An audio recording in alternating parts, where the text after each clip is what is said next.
Master Jet ask lang po if may budget ba ang matatag training for teachers. Tapos na po training sa amin.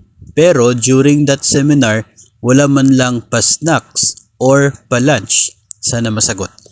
Meron pong budget yung matatag training for teachers. Yung school-based na training, meron po yung budget.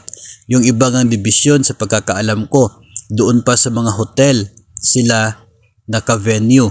Doon yung kanila pong venue ng training sa hotel mismo. So of course, kapag nasa hotel ka, libre po yung snacks at pagkain po doon, even with the accommodation. Tapos, yung iba naman ay hindi man sa hotel, kahit yung iba sa mga paaralan man nila, pero provided naman po yung lunch at meron din pong snacks. Kasi nga meron talagang budget intended dyan. So, I'm not sure ano ang nangyari dyan sa inyo kung bakit wala kayong snacks at wala kayong lunch noong panahon ng training ninyo. O baka cash yung ibibigay sa inyo. I'm not sure kung ano po yung orientation sa inyo dyan.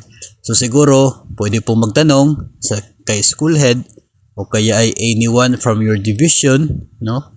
Na para masagot kung bakit ganun po yung nangyari sa training po ninyo. I'm sure may budget po talaga intended para dyan.